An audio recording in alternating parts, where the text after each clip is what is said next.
しかし、参ったな。ミサンガの件でも犯人を絞り込むことはできず、なんか議論すればするほどドツボに入り込んでいってるような気が。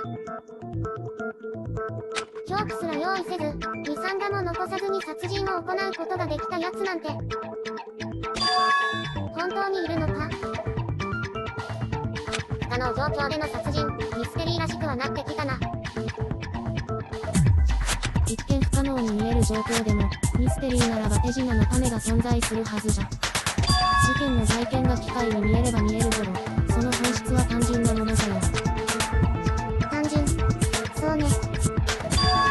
案外、真相はシンプルなのかもしれないわ。お嬢様、何か思いつかれましたか？簡単な話を。不可能状況での殺人なんて、不可能ってことよ。何言ってだこいつ。ジェニギアちゃん、どういうこと？あら、わからない。発想をコロンブス的展開させるのよ。そうすれば答えは明らかだわ。コペルニクス的展開、でしょうか？そうとも言うわね。とにかく、発想を逆転させれば答えは明らかなのよ。犯人が分かったってのか？犯人は現場に凶器を持ち込まず、ミサンガも残さずに犯行を行った。そんなことが本当に可能だったのかしら？いいえ、不可能だったのよ。何を言うかと思えば。それじゃ、お話にならないじゃん。人の話は最後まで聞くものよ。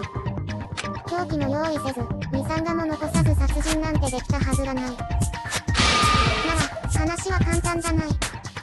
凶器を持ち込み、現場にミサンガを残したプレイヤーがいれば、そいつが犯人で決まりよ。そうよね、二ついは何ぞれ。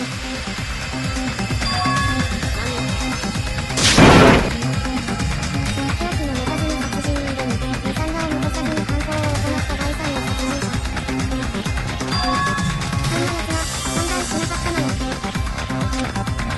ないかな、そうきたか。どういうこと？いい。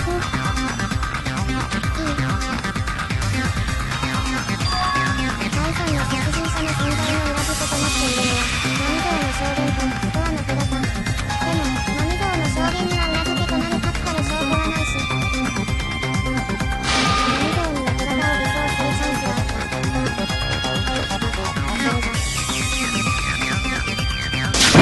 だ。何道はこれまで嘘の自白で私たちを騙していたというのか。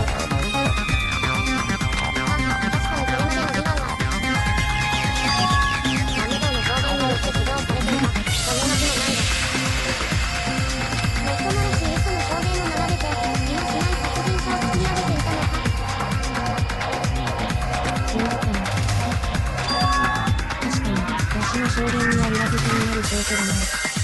ミサンガの件も、凶器の件も、わしが犯人なら説明がついてしまうのも事実だが、一岩が嘘をついているとは思えないんだが。甘いことを言うのね。人を騙すのがお鳩のそれだ抜き、見張ってかかるのが当たり前じゃない。南條さんの犯人は、第三の殺人者をでっち上げていたんだ。確かに、それで説明はついてしまいました。何条さんが犯人であるという可能性、もう一度論じてみるのもいいかもしれません。すべての可能性を検証しなければ、未来の意味がありませんからね。いくらでも検証してもらう。すべての可能性を排除し、唯一残った答えを、他に可能性はないわ。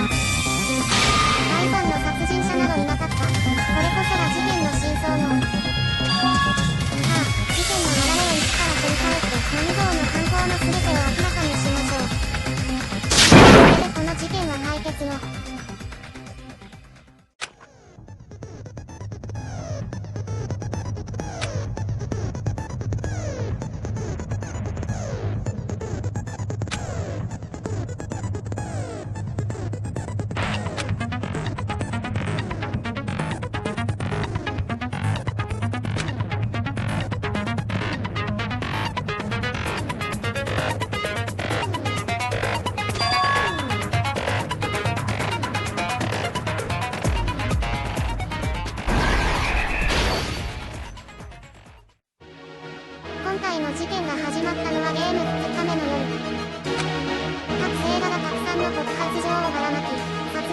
を誘導した。これが本当の始